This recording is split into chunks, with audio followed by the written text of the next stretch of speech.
నమస్తే సంక్రాంతి స్పెషల్ ప్రోగ్రామ్కి స్వాగతం. రావు గారు నన్ను ఇన్వాల్వ్ చేయకండి సార్. ఒరేయ్, మనకు జోబులు ఎడమ వైపు ఎందుకు పెడతారో తెలుసా? మనం చెయ్యి పెట్టుకున్నప్పుడు ఎడమ వైపు ఉన్న గుండె మనకు ధైర్యం చెబుతుంది. ప్రేమ అనేది బస్ జర్నీ లాంటిది. ఎప్పుడైనా దిగి వేరే బస్ ఎక్కొచ్చు, కానీ పెళ్ళి ఫ్లైట్ జర్నీ లాంటిది.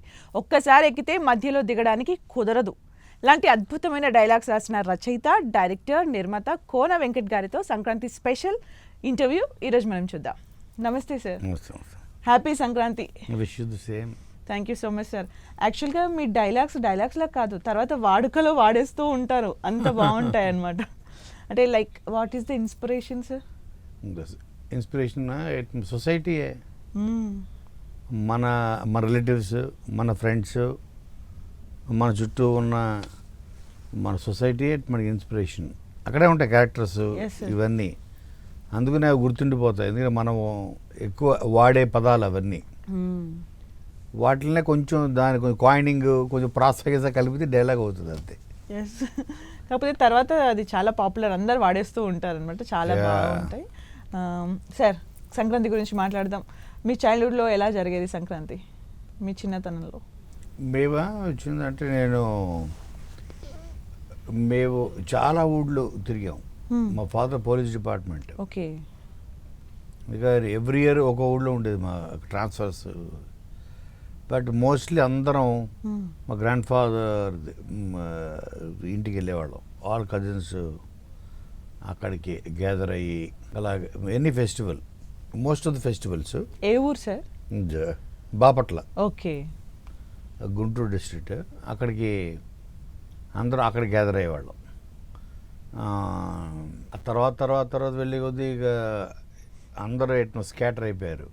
అబ్రాడ్ అని, ఇక్కడని, ఎక్కడని అలాగ సెటిల్ అయిపోయి. బట్ ఇప్పటికీ మేము ఆల్మోస్ట్ బంజారా హిల్స్లో అట్లీస్ట్ ఒక 20 మెంబర్స్ ఉంటాం, విత్ ఇన్ 1 కిలోమీటర్.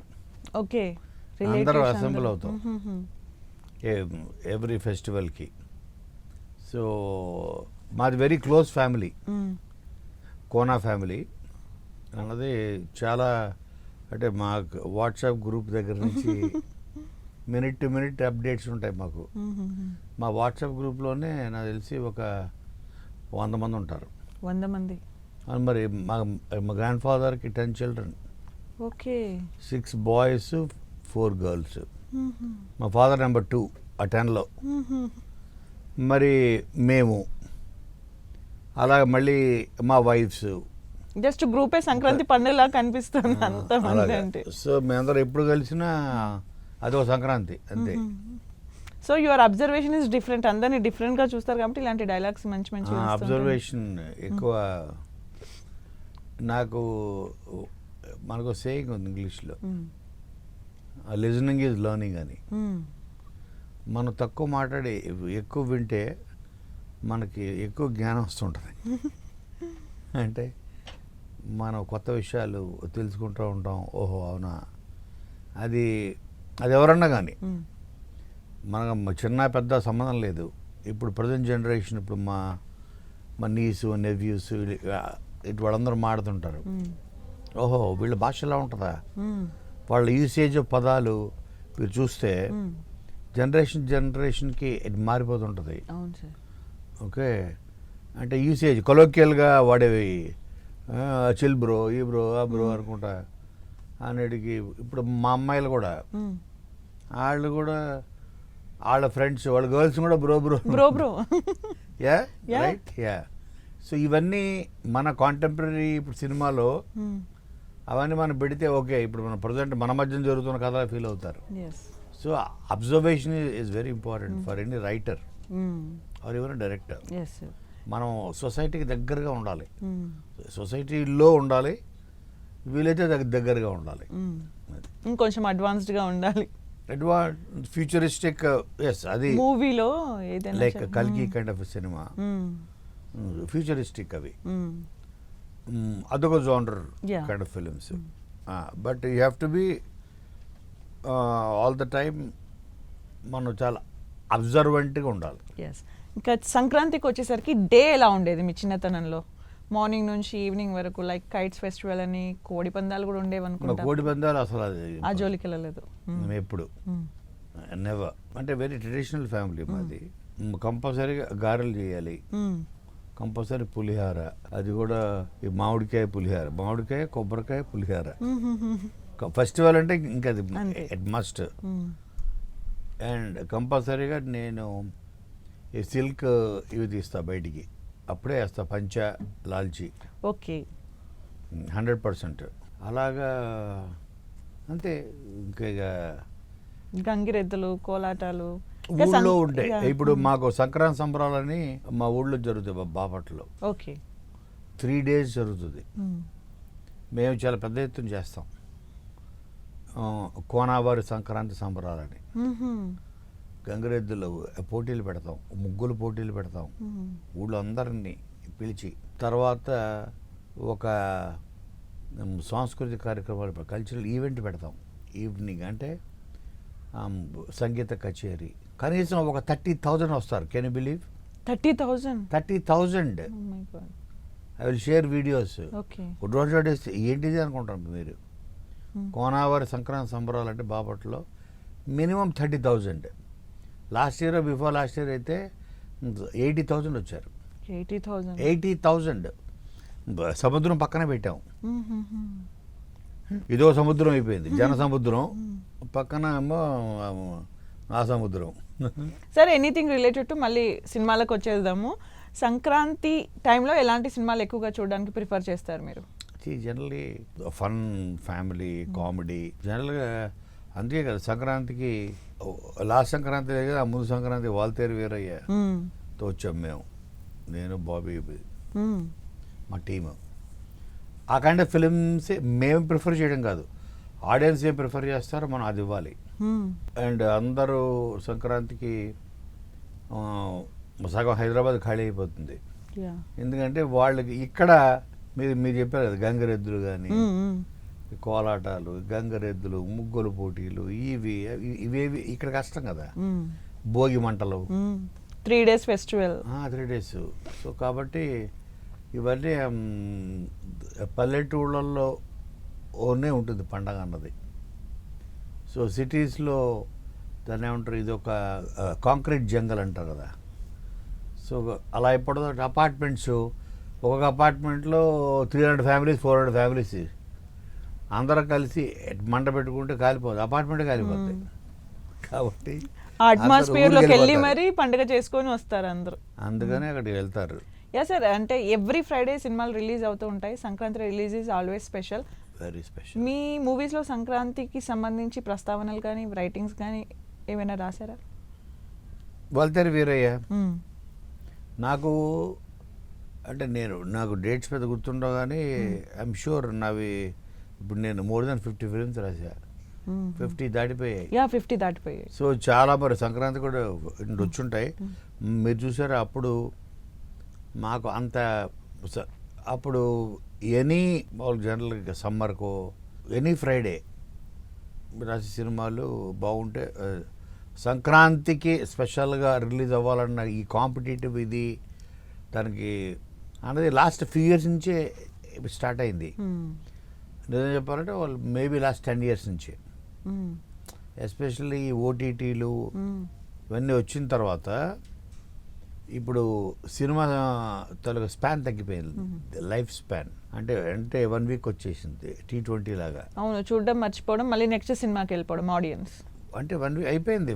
1 week అయితే అయిపోయింది. అప్పుడు 100 days పోస్టర్, 50 days పోస్టర్స్ లేవు కదా.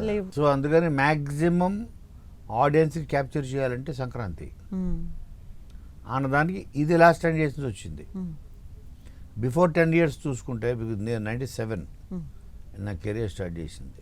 ఓకే, అంటే 30 years అయిపోయింది. ఓకే, 30 yearsలో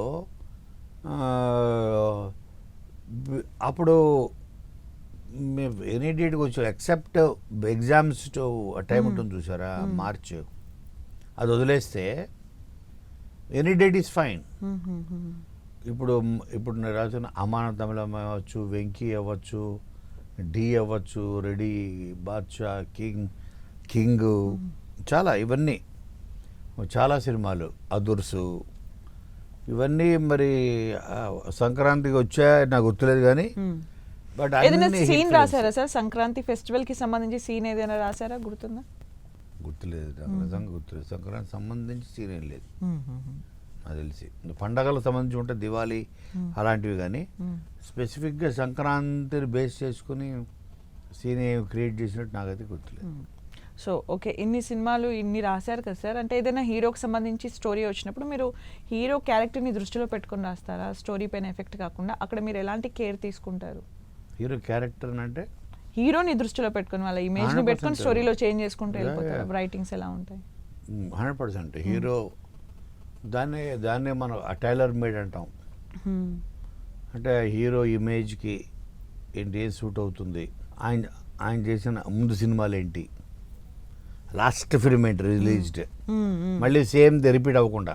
యా, ఇప్పుడు ఒక మహేష్ బాబు పోలీస్ క్యారెక్టర్ చేస్తే మళ్ళీ ఇమీడియట్గా మళ్ళీ మనం పోలీస్ క్యారెక్టర్ చేయలేం కదా. ఎస్, అలాగా we take that care. Okay, so police character అయ్యి ఉండకూడదు.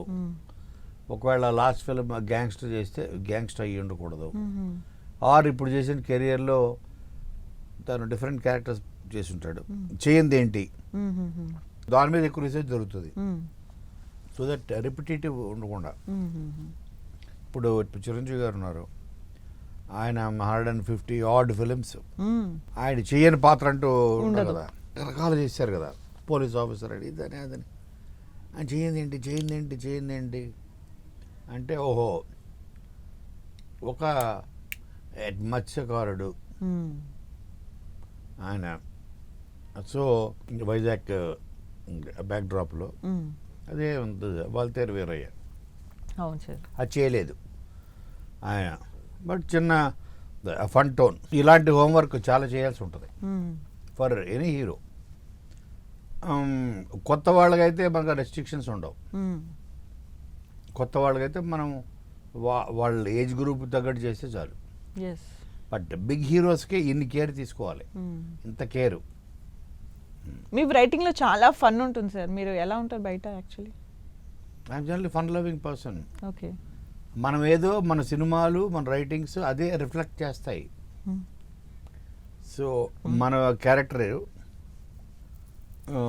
మన సినిమాలు చూస్తే చెప్పేది, ఓహో ఇతర కామెడీ అంటే ఇష్టం ఇదని. అలాగే ఇప్పుడు ఈవెన్ ద డైరెక్టర్స్ కూడా, ఇప్పుడు సీను వైట్లకి విపరీతమైన వెటకారం. అతని సినిమాలు చూస్తే అందరూ చాలా వెటకారంగా మాడుతుంటారు. So that's his character. So even he is a fun loving person. ఆ ఈస్ట్ గోదావరి ఆ వెటకార అంత ఉంటుంది. సో మనం ఏంటో మన రైటింగ్స్, డైరెక్టర్స్ వాళ్ళ పర్సనాలిటీస్ సినిమాలో రిఫ్లెక్ట్ అవుతుంటాయి. ఎస్ సార్, ఫన్ జనరేషన్ అనేది చాలా క్లిష్టమైన పని. ఎందుకంటే మనం అది రాసి మళ్ళీ స్క్రీన్ పైన ప్రజెంట్ చేసిన తర్వాత ఆడియన్స్ కూడా దాన్ని రిసీవ్ చేసుకోవాలి. చాలా క్లిష్టమైన పని. ఫన్ రాసిన వాళ్ళు ఏదైనా రాయొచ్చు అంటారు. Is that true sir? మీకు ఏమనిపిస్తుంది? ఎందుకంటే నాకు ఇనిషియల్ డేస్లో నాకు జంధ్యాల గారు, నాకు ఆయనతో ఎక్కువ ఇంటరాక్షన్. అప్పుడు నేను ఇంకా సినిమా ఇండస్ట్రీ రాలే. సో ప్రతి దాంట్లో ఒక వ్యంగ్యం, ఒక వెటకారం, ఒక పంచు, ప్రతిదాన్ని ఒక కామెడీ దృష్టితో చూడడం, దాని నుంచి ఒక కామెడీ పుట్టించడం, ఇలా ప్రతిదీ అలాంటి ఒక అదే ఇట్స్ ఎ కైండ్ ఆఫ్ ఏమంటారు ఎక్సర్సైజ్. అది స్వతహాగా ఇన్బిల్డ్ ఆయనకి. అది చూసి ఓహో ఇలా కూడా క్రియేట్ చేయొచ్చు. ఆయనతోటి విపరీతమైన ఫన్నం. అప్పుడు నేను జస్ట్ మై కాలేజ్, ఆ టైంలో ఆయనతో ఎక్కువ ఇంటరాక్షన్. అది కూడా వైజాగ్లో ఆయన ఎక్కువ సినిమాలు చేశారు. నెంబర్ ఆఫ్ ఆయన most of the films Vizag back drop చూడండి. ఉన్నప్పుడు అక్కడ మా బావగారికి ఒక గెస్ట్ హౌస్ ఉంది బీచ్ రోడ్లో. ఆ గెస్ట్ హౌస్లోనే ఉండేవాడు ఆయన. ఆయన team, hero, heroine, Rajendra Prasad గారు అందరూ ఒక పెద్ద బిల్డింగ్ అన్నమాట. అందులో ఒక 6-7 బెడ్రూమ్స్ ఉంటాయి. పెద్ద హాల్స్, 3 floors, బీచ్ ఫేసింగ్. అక్కడే ఉండేవాళ్ళు అందరూ. అక్కడే ఉంటూ అక్కడే వాళ్ళు మళ్ళీ షూటింగ్ అయిన తర్వాత మళ్ళీ డిస్కషన్. నెక్స్ట్ డే మార్నింగ్ మళ్ళీ మార్నింగ్ 5 o'clock లేచిపోయేవాడు. లేచి ఆయన సీన్ రాసుకునేవాడు. 5కి రాసేవాడు ఆయన సీను. రాసి కో డైరెక్టర్కి సీన్ పేపర్ ఇచ్చి అప్పుడే స్నానానికి వెళ్ళి ఆయన 5కి లేచి సీన్ రాసేవాడు. అంటే సార్ ఇప్పుడు మొత్తం స్క్రిప్ట్ లాక్ చేస్తారు అని అంటారు. అంటే ఒక్కొక్కటి ఒక స్టైల్ ఉంటుంది. Okay. ఇప్పుడు అది కుదరదు. ఇప్పుడు ఆయన స్టైల్ ఏంటంటే ఆ కథ లాక్ చేస్తాం, సీన్లు కూడా లాక్డ్. ఈ సీన్ ఇక్కడ దొరుకుతుంది, ఈ బీచ్ ఒడ్డున హీరో హీరోయిన్ కలుస్తాడు, వాళ్ళు మాడుకుంటూ ఉండగా వాళ్ళ నాన్న వస్తాడు, వాళ్ళ నాన్నకి ఇతనికి మధ్యన ఆర్గ్యుమెంట్ జరుగుతుంది. దాంట్లో అవుట్కమ్ ఇది, వాళ్ళ నాన్నతో ఛాలెంజ్ చేసి అక్కడి నుంచి వెళ్ళిపోతాడు. ఇది మనకి కథలో ఉంటుంది. ఓకే. బట్ వీళ్ళు కలిసినప్పుడు వీళ్ళు ఏం ఆడుకుంటారు, తర్వాత వాళ్ళ నాన్నతో ఏం ఆడతాడు, దాంట్లో అదంతా ఎటువంటి రచయిత కామెడీ have to వస్తుంది. take care. రచయిత చూసుకోవాలంతా. ఆయనే కదా మరి రచయిత. అది ఆయన మార్నింగ్ రాసేవాడు. జనరల్గా వాళ్ళు మాడుకున్నప్పుడు ఉన్న ఒక సీన్ పేపర్ ఉంటుంది మామూలుది, బట్ దాన్ని ఇంకా బెటర్ చేస్తూ అలాగా. ఓకే సార్, మీ కెరీర్ ఎలా స్టార్ట్ అయింది? ఇంతకుముందు మీరు చెప్పారు వైజాగ్ దగ్గర వాళ్ళ సీన్స్ వాళ్ళతోని నాకు ఇంటరాక్షన్ ఉండేది, గెస్ట్ హౌస్ అది అని చెప్పారు కదా. మీరు 97లో వచ్చారు ఇండస్ట్రీకి. 90s సత్య. ఎలా సార్, ఎలా స్టార్ట్ అయింది యాక్చువల్లీ? ఇది చాలాసార్లు చెప్పిందే, బట్ ఎనీవే రామ్ గోపాల్ వర్మ సత్య ఆ మూవీతో స్టార్ట్ అయింది. ఓకే. ఆ మూవీ అంటే తను నన్ను రాయమని, అప్పుడు నేను రైటర్ కూడా కాదు, నేను వాళ్ళ తమ్ముడికి క్లాస్మేట్ని. ఓకే. అంటే But, ఎలా మీకు అంత పెద్ద బాధ్యత ఇచ్చారంటే మీ వే అంటే of talking interaction correct, way of talking, interaction. నేను 10th క్లాస్ తర్వాత షిఫ్ట్ అయిపోయి హైదరాబాద్కి. ఓకే. అప్పుడు మీ ఇద్దరం రాము తమ్ముడు తనండి కోటి నేను క్లాస్మేట్స్. అలాగే రాముతో నాకు బాగా పరిచయం, మేము రాము అని అంటాం. ఆ పరిచయంలో తను అప్పుడు ఆ టైంలో తను రంగీలా సినిమా జరుగుతూ ఉండేది, ఇక్కడ మనీ సినిమా జరుగుతుంటుంది. మనీ సినిమా గమ్మత్ ఏంటంటే మనీ సినిమా షూట్ చేశారు. చేసిన తర్వాత అన్నపూర్ణ స్టూడియోస్లో దాన్ని షో వేశారు. వేస్తే నన్ను కూడా రమ్మన్నాడు, నేను వెళ్ళి చూస్తే ఎలా ఉంటే పర్లేదు రాము ఓకే అన్నాడు. అంటే ఏంటి ఇందులో ఉన్న ఫాల్ట్ అని మళ్ళీ కూర్చోబెట్టి, మేము ఎంతమంది అయితే చూసామో 10 మంది 15 మంది కూర్చోబెట్టి అందరినీ పాయింట్లు అడిగి అప్పుడు ఖాందాదా క్యారెక్టర్ రాశాడు రాము. ఓకే. ముందు మనీలో ఖాందాదా క్యారెక్టర్ లేదు, ఆ కోటా శ్రీనివాసరావు క్యారెక్టర్, ఓకే, భద్రం బీ కేర్ఫుల్ బ్రదర్, అది కూడా లేదు. తర్వాత అది సృష్టించింది మళ్ళీ ఇంకొక 12 days ఎన్ని రోజులు మళ్ళీ షూట్ చేసి ఈ క్యారెక్టర్లు యాడ్ అయ్యి అప్పుడు ఫైనల్ చూస్తే బ్లాక్ బస్టర్. అలాగా ఒక ఇంటరాక్షన్, ఒక క్రియేటివ్ డిస్కషన్స్ లో తను ఇన్వాల్వ్ చేస్తూ తనకు ఒక కాన్ఫిడెన్స్ వచ్చింది. ఆ కాన్ఫిడెన్స్ కూడా ఎలాగంటే ఫస్ట్ ఆ గ్యాంగ్స్టర్స్ పాట ఉంది, కళ్ళు మామ మామ కళ్ళు మామ, ఆ పాట నేను రాస్తానని చెప్పా. ఓకే. నువ్వు రాస్తావా అన్నాడు. మా తెలంగాణ ఆ స్లాంగ్లో, ఆ మాండలికంలో నేను ఒకరోజు మార్నింగ్ బ్రేక్ఫాస్ట్కి ఆ సాంగ్ ముందు పెట్టా. రాసావా అన్నాడు. అవును రాశాను. ట్యూన్ వచ్చింది అప్పటికే, దానికి విశాల్ భరద్వాజ్ మ్యూజిక్. ఆయన హిందీలో ఆల్రెడీ రాశారు, అప్పటికే రాసేసారు, దాన్ని రికార్డ్ కూడా చేశారు, గోలిమార్ భేజేమే అని. హిందీలో రాసింది ఎవరు? The legendary lyric writer Gulzar. Okay. ఆయన రాశాడు గోలిమార్ భేజేమే అని. సో అదే విన్న తర్వాత తెలుగు వర్షన్ రాయాలి, ఎందుకంటే 2 లాంగ్వేజ్లో సినిమా రిలీజ్ అయింది. ఎందుకంటే ఊర్మిళ, జేడి వీళ్ళిద్దరు ఆల్రెడీ అనగానగా ఒక రోజు అని అప్పుడే సినిమా రిలీజ్ అయ్యి బ్లాక్ బస్టర్, సేమ్ కాంబినేషన్ కదా. సో తెలుగు కూడా రిలీజ్ చేయాలని, అలాగే సైమల్టేనియస్గా రిలీజ్ చేద్దాం అన్న పాయింట్లో అప్పుడు నేను అసలు రైటర్ కూడా కాదు. ఫస్ట్ ఈ సాంగ్ రాసి బ్రేక్ఫాస్ట్ అప్పుడు టేబుల్ మీద పెట్టా, చూశాడు. నువ్వే రాసావా అన్నాడు. నేనే రాశారేమో, బిల్డింగ్లో ఇంకెవ్వరు లేరు, నువ్వు నేనే కదా. నేను 5 రూమ్లో చెన్నైలో ఇది, ఎస్ వీల్ రికార్డ్ దిస్ అన్నాడు. అదే పెగ్గు మీద పెగ్గు కొట్టు అని. కొట్టు సోడా వేసి దంచి సోడా కొట్టు. వేసి దంచి కొట్టు పరేషానులన్నీ నువ్వు పక్కనట్టు మూలబెట్టు మామ కళ్ళు మామ అని అనగానే అదిరిపోయింది అన్నాడు. అబద్ధ రికార్డ్ చేద్దామని ఇమ్మీడియట్గా with in 1 hour recording theatre మన మను రమ్మని రికార్డింగ్ థియేటర్కి మను పడాడు పెగ్గు మీద. యా అది చాలా పెద్ద హిట్, ఇప్పటికి కూడా పాడుతూ ఆ ఉంటారు. సాంగ్ నేను రాయడం వల్ల నువ్వు క్యారెక్టర్స్ నువ్వు అర్థం చేసుకున్నావు. ఆ గ్యాంగ్స్టర్స్ వాళ్ళ భాష వాళ్ళ ఫిలాసఫీ నువ్వు అర్థం చేసుకున్నావు కదా. సో సినిమా కూడా రాసేయగలవు అన్నాడు. ఇది సాంగ్ రాశానండి, సినిమాలు రాస్తాను రమ్మ నేను.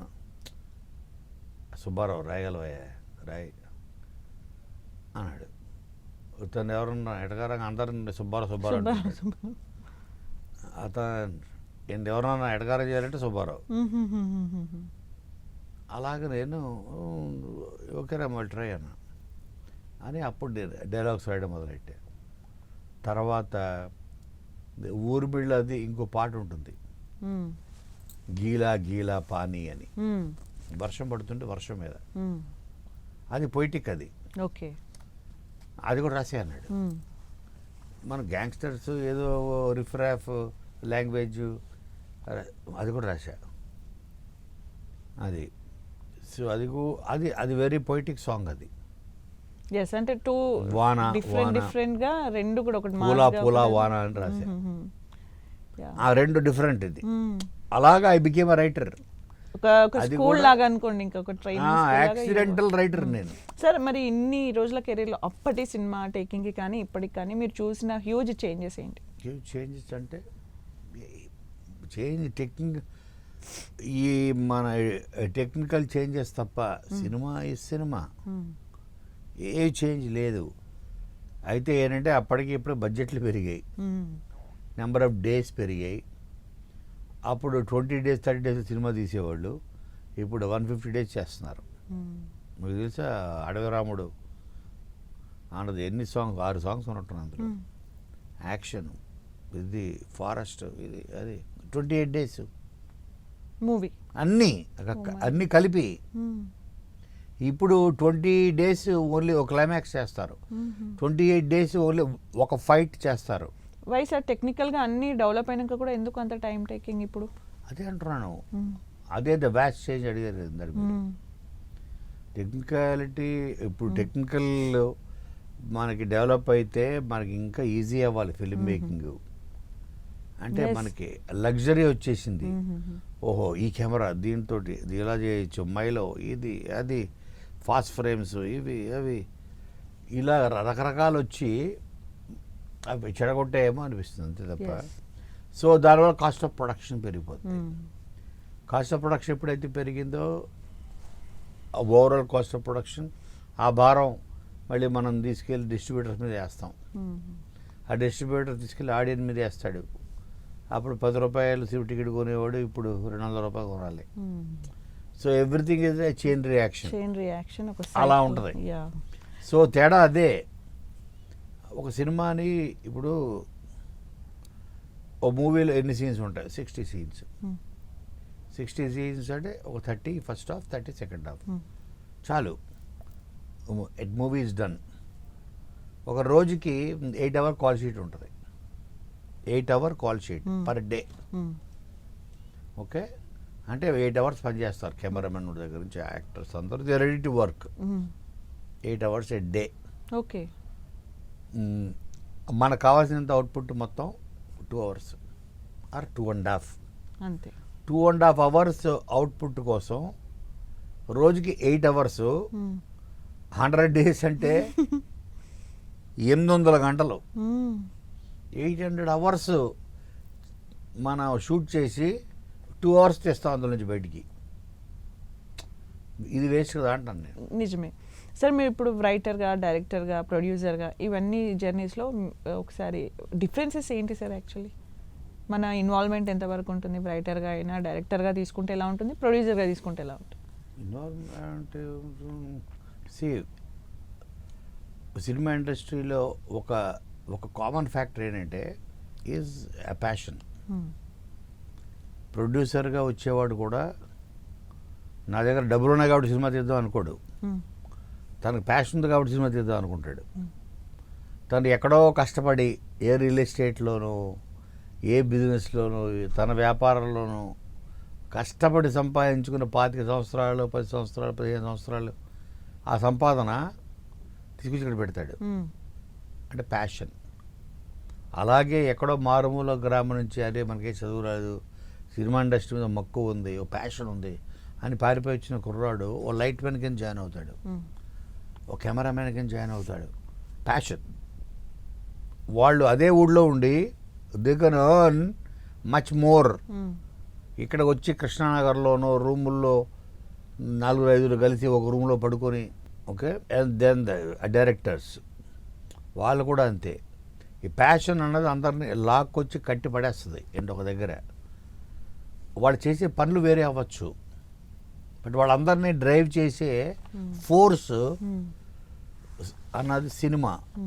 ఆ ప్యాషనే వాళ్ళని డ్రైవ్ చేస్తుంది.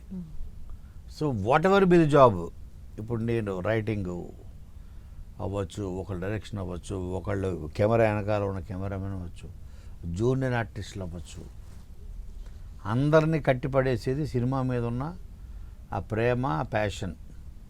అందరినీ వదవద్దు, వాళ్ళు చేసే పనులు వేరే అవ్వచ్చు. సో అందుకనే this is a very beautiful. మీరు ఎప్పుడు like you should interview different crafts. Light man interview చేయండి, నువ్వు ఎందుకు వచ్చావు సినిమా అడగండి. నేను యాక్చువల్గా హీరో వచ్చాను మేడం అంటాడు. హీరోనా? ఎస్. అతను ఫీల్ అయ్యాడు. కమెడియన్ అవుదామని వచ్చాడు, యాక్టర్ అవుదామని వచ్చాడు, ఇఫ్ నాట్ హీరో. యాక్టింగ్ పట్ల మక్కువ, ఏదో అవుదామని వచ్చి ప్యాషన్ తోనే అందరూ వస్తారు. ప్యాషన్ తోనే. సరే, ఇన్ని రోజుల జర్నీలో ఎప్పుడైనా మీకు ఫిల్మ్ ఇండస్ట్రీ వద్దు వెళ్ళిపోదాం అలాంటి థాట్స్ వచ్చాయి? రాలేదు.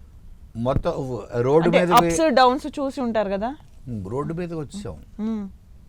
రోడ్డు మీదకి వచ్చేసి అన్నప్పుడు కూడా మొత్తం గాన్.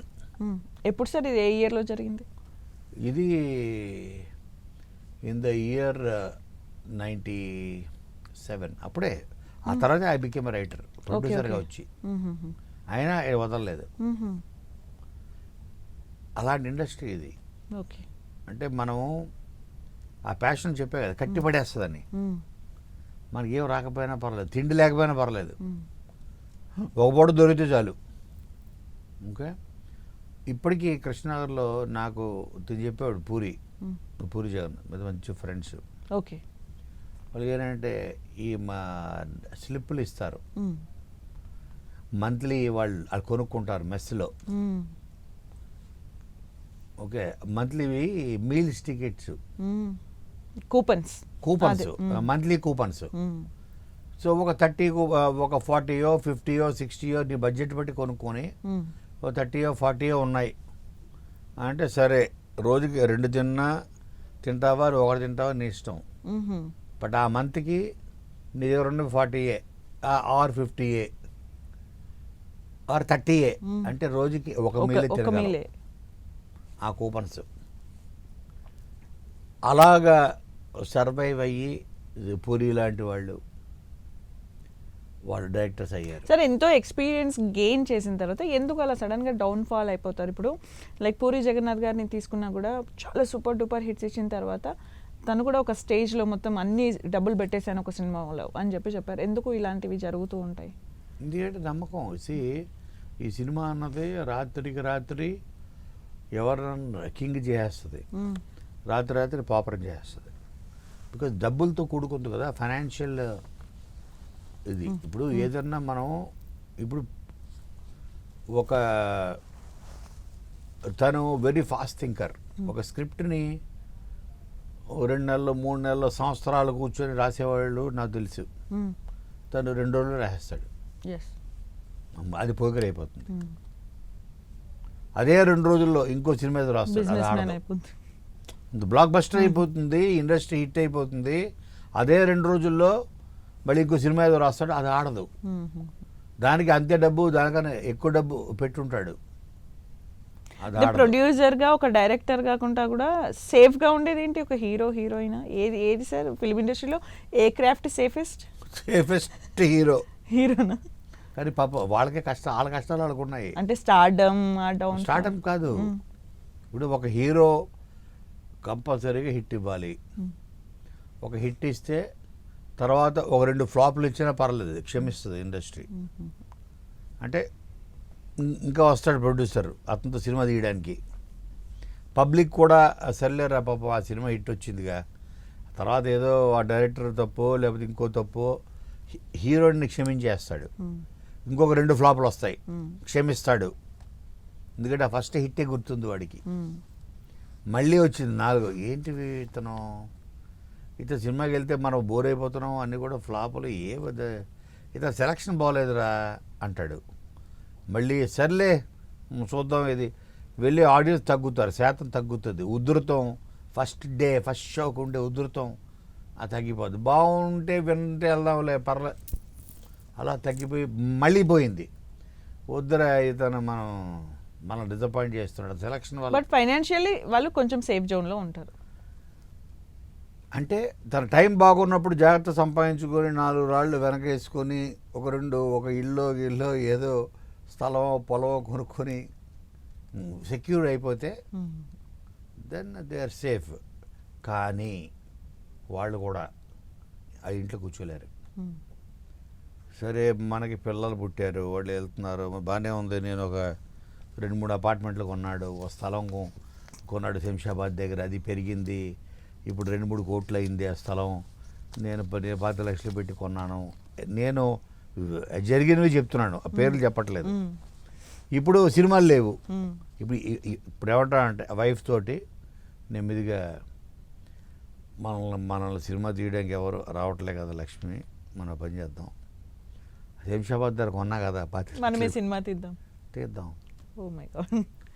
అంటే అది కాదండి, అది కాదు. మరి ఇంట్లో తనకు కూడా ఏంటి, పొద్దున్నే నిద్ర లేవగానే సినిమా మొత్తానికి అయితే ఒక రకమైన అసలు ఆ ప్యాషన్ అనేది పోదు, ఇంకా వన్స్ వచ్చిందంటే పోదు. సార్ చిరంజీవి గారితో మీకున్న అనుబంధం ఒకసారి చెప్తారా? ఆయన is my godfather, my guru, my annayya, my everything, my strength, my inspiration, not just me, for the millions. ఆయన ఒక ఎన్సైక్లోపీడియా అనండి, యూనివర్సిటీ అనండి. హీజ్ హార్డ్ వర్క్కి ఈవెన్ నా వల్ల కాదు, ఆయనలాగా 10% మీరు నేను ఉండలేము. 5 o'clock లేచి జిమ్కి వింటరు వెచ్చగా కప్పుకొని పడుకుందాం, 5 గంటలకి జిమ్ ట్రైనర్ వస్తాడు, లేచి ఇప్పటికీ he works because he wants to look good for the audience. ఆయన ప్రేమించే ప్రేక్షకుల కోసం. ఆయనకి ప్రేక్షకులకి అభిమానులకి మధ్య ఆ గీత ఎప్పుడు పోయింది. అభిమానులే ప్రేక్షకులు, ప్రేక్షకులే అభిమానులు, అలా అయిపోయింది. ఒక పెద్ద సముద్రం క్రియేట్ అయిపోయింది. సో ఆయన దగ్గర చాలా నేర్చుకున్నాను నేను. ఈవెన్ నౌ ఇప్పుడు ఆయన రమ్మంటే వెంకట్ నువ్వు ఎక్కడున్నా వస్తావా, అన్ని వదిలేసి వెళ్ళిపోతా.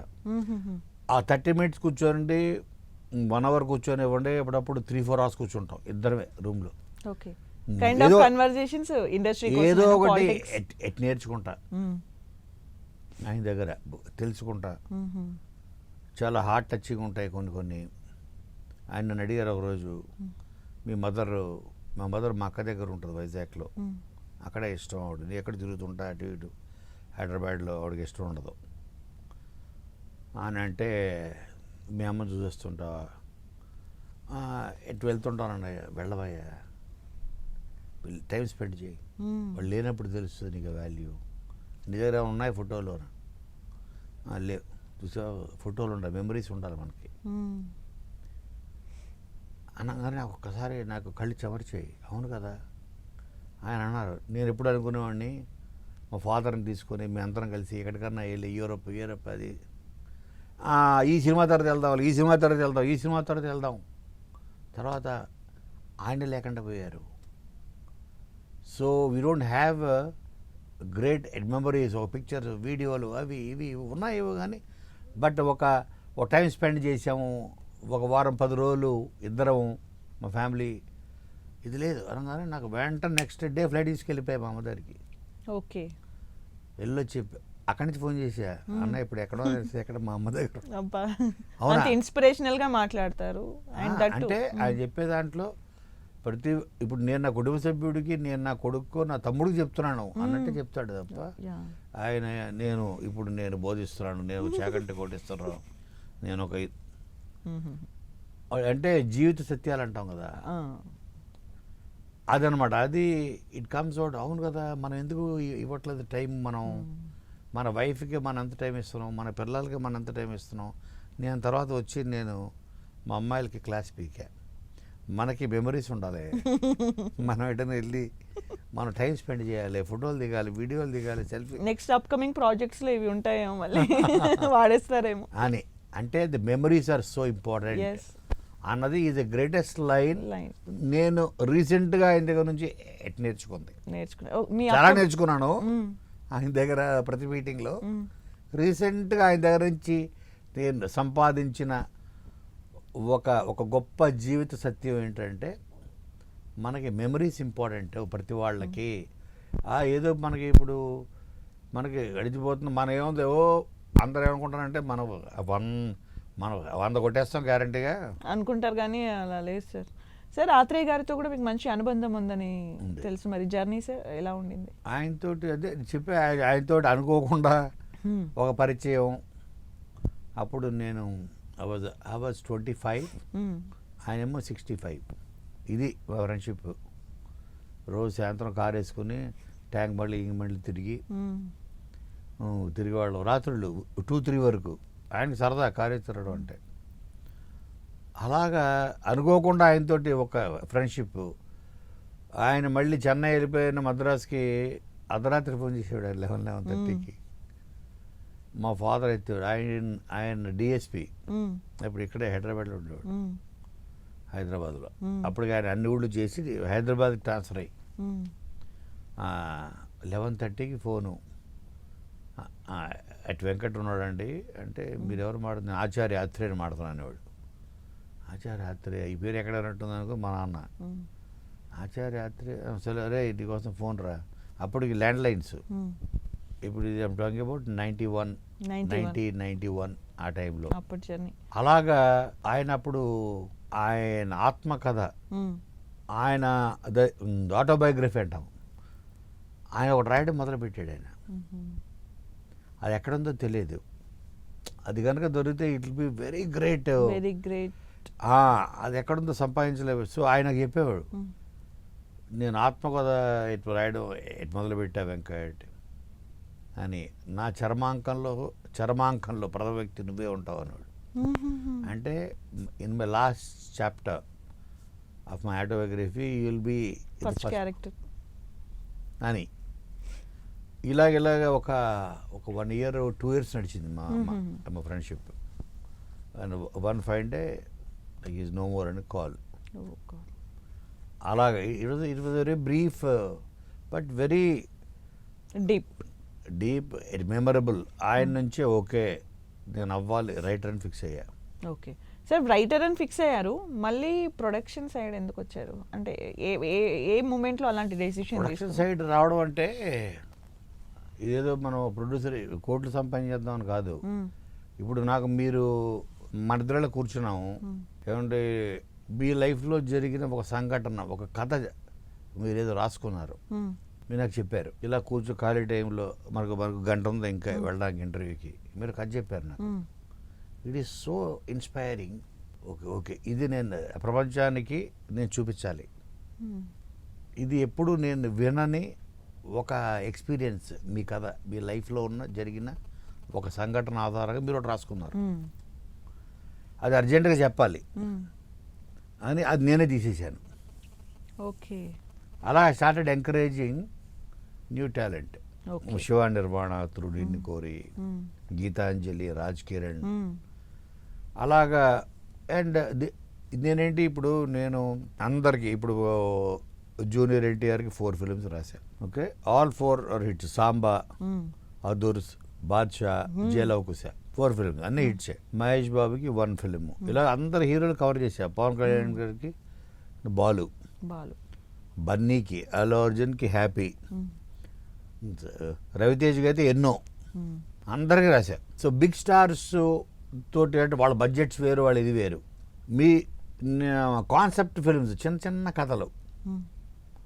ఆ చిన్న చిన్న కథల్లో గనక అది గనక వాటిలో ఉండే మజా వేరు. అది తీసి అవి హిట్ అయితే మ్మ్.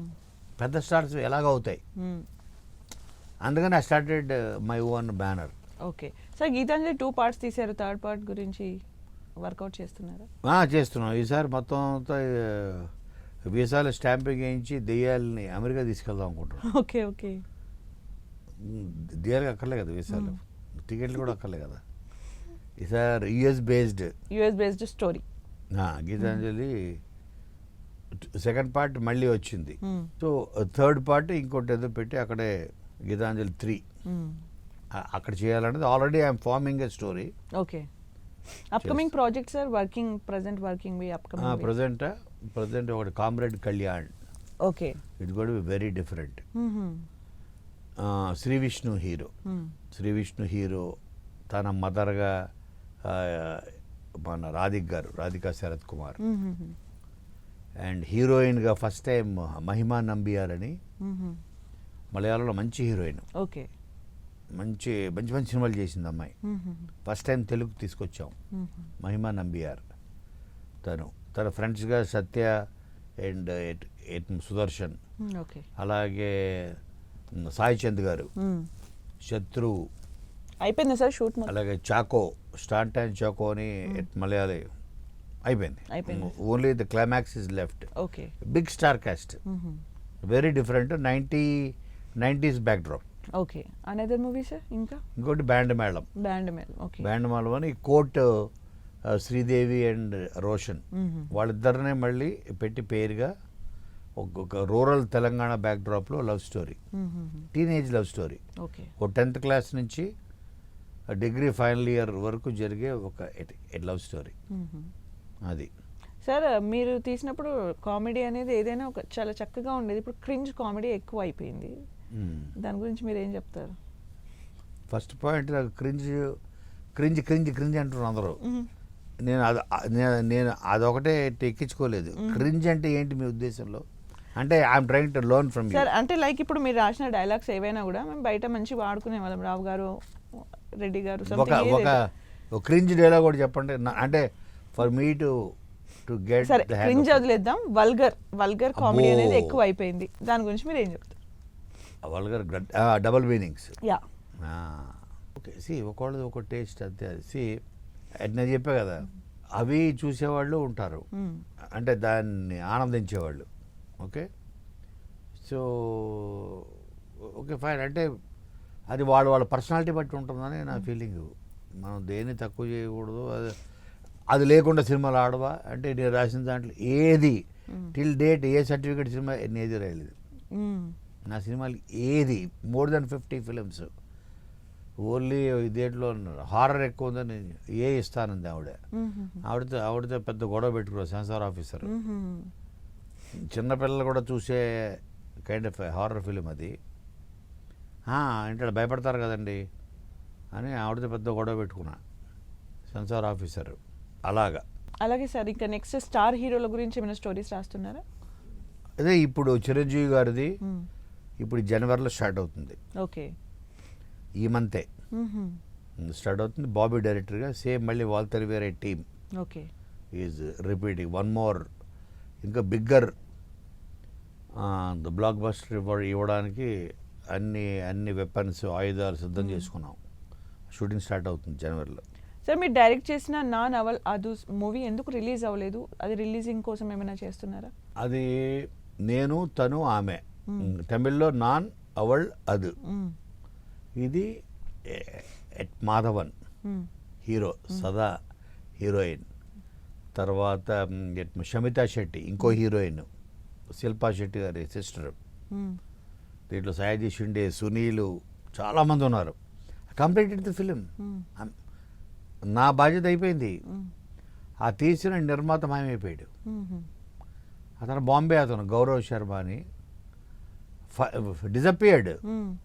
ఇదేంటి మనం అంత కష్టపడి నా డెబ్యూ 4 years కనపడలేదు. 4-5 years తర్వాత మళ్ళీ కనిపించాయి. ఎక్కడున్నాడు మనిషి? లేదు నేను నాకు కొన్ని ఫైనాన్షియల్ ప్రాబ్లమ్స్ వచ్చాయి, ఇవి వచ్చాయి అవి వచ్చాయి. అది కాదు ఏ బాబు, ఇంతమంది కలిపి కష్టపడి చేసాము, అంతా రెడీ, నువ్వు రిలీజ్ చేయాలంటే మరి to clear lot of bills అవన్నీ చేసి రిలీజ్ చేయాలి కదా అంటే అయిపోతుంది చేసి మళ్ళీ 3-4 years గాన్. మళ్ళీ one fine day I hear the news is dead. లేకైనా ఆ సినిమా ఎక్కడ ఉంది, దాని తాలూకా రైట్స్ ఎవరి దగ్గర ఉన్నాయి, అతను లేడు చనిపోయాడు. ఇప్పుడు సో వీఆర్ అది అనుకోని ఇదేంటిది, ఓకే మనకి ఇదే రాసిపెట్టి ఉంది నాకు వదిలేసే ఇంకా. ఓకే సరే, తెలుగులో హిందీలో కూడా వర్క్ చేశారు కదా, ఏమైనా డిఫరెన్స్ ఉంటుందా సార్ చాలా హాలీవుడ్కి బాలీవుడ్కి? అంటే ఏంటి అంటే వర్కింగ్ స్టైల్లో డిఫరెన్స్ ఉంటుంది. మన దగ్గర యాక్టర్స్ కానీ మన ఫిల్మ్ మేకింగ్ కానీ ఇది మోర్ డిసిప్లైన్డ్. ఓకే డిసిప్లైన్ 7 అంటే 7:30 మ్యాక్సిమం 8 లోపల షార్ట్ తీయాల్సిందే. 7 o'clock కాల్ షీట్ అంటాం. 7 నుంచి ఈవినింగ్ 6 వరకు. Okay so with 1 hour break in between మధ్యలో. మ్యాక్సిమం 8 లోపల అందరు actors on the set, shoot start అయిపోతుంది. అక్కడ మినిమం 11 అవుతుంది. ఓకే 12 o'clock షార్ట్ తీస్తాం, మళ్ళీ 1కి బ్రేక్, మళ్ళీ 3కో 4కో షార్ట్ స్టార్ట్ అవుతుంది, 6కి ప్యాకప్. చాలా తక్కువ వర్కింగ్ తిరిగి అక్కడ అదొక స్టైల్ అంతే. అది Style. అది దే ఆర్ యూస్ టు బొంబాయిలు అంతే అన్నట్టు అదంతే అక్కడ వాళ్ళు. అంతే సార్. శ్రీను వైట్ల గారితో మీకు చాలా మంచి మంచి సినిమాలు తీశారు. ప్రజెంట్ ఎలా ఉంది మీ రిలేషన్? మళ్ళీ సినిమాలు బాగుంది, తీసే చాలా plan ఉందా బాగుంది. శ్రీను వైట్ల గారితో? చాలా బాగుంది. నేను మొన్నే మోహన్ బాబు గారు MB50 ఫంక్షన్లో మేము కలిసాం. We keep meeting. ఓకే మళ్ళీ అనుకున్నా కూడా మళ్ళీ ఏదో చేయాలి. గోపి, నేను, సీను, మా ముగ్గురిది కాంబినేషన్. అంటే నేను సీనుయే కాదు, నేను గోపి మోహన్ సీను ఇట్లా ఓకే ముగ్గురు కాంబినేషన్, అదో ప్యాకేజ్. సో తన దగ్గర ఉన్న టాలెంట్ నా దగ్గర లేదు, అతని దగ్గర ఉన్నది మా ఇద్దరి దగ్గర ఉండదు. అలాగ మా అందరిలో ఉన్న ప్లస్లు కలిపితే అని బ్లాక్ బస్టర్స్ వచ్చాయి. అందుకని మళ్ళీ అది రిపీట్ చేయాలి అన్నదైతే మేము అనుకున్నాం. అందరి ముగ్గురి మనసులో ఉంది. అది ఎప్పుడు కార్యరూపం దాలుస్తూ చూడాలి. ఓకే సార్, చూద్దాం. అవ్వాలి కూడా, ప్రేక్షకులు కూడా వెయిటింగ్. సార్ చివరిగా ప్రేక్షకులకు ఏమైనా చెప్పాలనుకుంటున్నారా పండుగ సందర్భంగా, సంక్రాంతి పండుగ సందర్భంగా? ఎంజాయ్ ఫెస్టివల్ ఎట్ చెప్పే కదా చిరంజీవి గారు నాకు చెప్పిన జీవిత సత్యం. మీకు అవకాశం దొరికినప్పుడల్లా మ్యాక్సిమం మెమరీస్ మీరు గ్యాదర్ చేసుకోండి, పోగు చేసుకోండి. జ్ఞాపకాలు మీ క్లోజ్ పీపుల్ తోటి, అది మీ చెల్లెళ్ళు అవ్వచ్చు, మీ తమ్ముళ్ళు అవ్వచ్చు, అన్నలు అవ్వచ్చు, అక్కలు అవ్వచ్చు, అమ్మలు అవ్వచ్చు. సో మ్యాక్సిమం మీరు మెమరీస్ మన ఖాళీ టైంలో మన వాళ్ళతో ఎక్కువ టైం స్పెండ్ చేయడానికి ట్రై చేయండి. Thank you so much. పండగ ఈ సచ్ అకేషన్. పండగలు అందుకే పెట్టారు అనుకుంటున్నాను నేను. అవును నిజమే సార్. పండగలో నేను అనుకోవడం ఏంటంటే ప్రతిదానికి అన్నారు కదా ఇంతకుముందు హైదరాబాద్ అంతా ఖాళీ అవుతుందని. అది కాదు, మన భూమి పుట్టినప్పటి నుంచి తీసుకుంటే మనకి సాంప్రదాయాలు, ప్రతి సాంప్రదాయం వెనకాల ఒక రీజన్ ఉండేది, ఉంది. ఒక ఇది ఉంది, సైన్స్ ఉంది. ఇప్పుడు కళ్ళాపి చల్లుతారు వాళ్ళు చల్లుతారు, ఇప్పటికీ ముగ్గులు వేస్తారు, ఓకే పసుపు రాస్తారు. ఇవన్నీ యాంటీబయాటిక్. బ్యాక్టీరియా ఆ ముందు మీరు కళ్ళాపి చల్లి మీరు తర్వాత ముగ్గు అది వేస్తే మీకు ముగ్గుకు వాడేది ఏంటి, మీరు వాడతారు కదా, ఆ బ్యాక్టీరియా అది దాటి ఇంటి లోపలికి రాదు. There is science behind. అలాగే ఓహో మనిషి రోజు రోజుకి చాలా బిజీ అయిపోతున్నాడు, తన కుటుంబ వ్యవస్థకి దూరం అయిపోతున్నాడు అని మన పెద్దలు పూర్వీకులు ఈ పండగలు క్రియేట్ చేశారు అని నాకు అనిపిస్తుంటుంది. వీళ్ళకి పండగ అని చెప్తే తప్ప అందరూ కలిసి కూర్చోరు ఒక దగ్గర, ఎవడి జీవితం వాడిది అయిపోయింది ఇప్పుడు అని మన పెద్దలు తాత ముత్తాతలు ఈ పండగలు క్రియేట్ చేశారు. అవి సాంప్రదాయాల కింద, అది సాంప్రదాయం చెప్తే సచ్చినట్టు ఫాలో అవుతారు. రెండురా కూర్చుందాం కాసేపు, నేను బిజీ ఉన్నా అంటాడు. అని ఈ పండగలు సృష్టించబడ్డాయి. దాన్ని గ్రంథాల్లో కూడా ఇమిడ్చారు. దాన్ని మన మన పురాణాల్లో భాగం చేశారు. ఒక దీపావళి అన్నారు, ఒక సంక్రాంతి అన్నారు. ఇవన్నీ క్రియేట్ చేసింది ఎందుకంటే కుటుంబ వ్యవస్థని బలపరచడం కోసం. అందుకని మీరు చూస్తే యూరోప్లో ఆర్ ఈవెన్ వెస్ట్రన్ కంట్రీస్లో ఇవి వాళ్ళ కుటుంబ వ్యవస్థ చాలా వీక్ ఉంటుంది. అసలు ఆల్మోస్ట్ నాన్ ఎగ్జిస్టెంట్. చెట్టుకోకళ్ళు పుట్టుకోకళ్ళు, ఎవడి దారి ఆడిది, ఎవడి లైఫ్ వాడిది. తర్వాత అన్నదమ్ములు 3 years 4 years కలిస్తే ఆ ముందు చూసిన వైఫ్ ఇప్పుడు ఉండదు. అరే ఈ అమ్మాయి ఎవరు ఎట్నా వైఫ్ అన్నయ్య, ఈ వైఫా మరి అంతకుముందు అయిపోయింది. ఓహో వైఫ్ మారిపోయింది, వాళ్ళ పిల్లలు అంటే వీళ్ళు ఎప్పుడు కలుసుకోలేదు బట్ 5, 6, 10 years. పండగలను పెట్టారనుకోండి, వాళ్ళు చచ్చినట్టు కలుస్తారు కదా. ఆ పండగ అన్నది ఆ సాంప్రదాయం మన పురాణాల్లో, మన రామాయణ మహాభారతాల్లో, ఇతిహాసాల్లో భాగం ఎందుకు చేశారు అంటే అందరినీ ఒక దగ్గరికి తీసుకొచ్చి కుటుంబ వ్యవస్థని బలపరచడం కోసం, పటిష్టంగా. అందుకనే మన భారతదేశం rich in culture, rich in traditions. ఎందుకంటే కుటుంబ వ్యవస్థ మనది స్ట్రాంగ్గా ఉంది. అందుకోసం ఇవి సృష్టించారు ఈ పండగలన్నీ. Once again happy Sankranti sir. Thank you so మీకు మచ్ కూడా, ఫర్ కమింగ్. మీకు మీ ఫ్యామిలీకి thank you so much sir. Thank you sir. చూశారు కదండి కోనా వెంకట్ గారితో ఇంట్రెస్టింగ్ ఇంటర్వ్యూ. మరో అంశంతో మళ్ళీ కలుద్దాం. Keep watching 10 TV.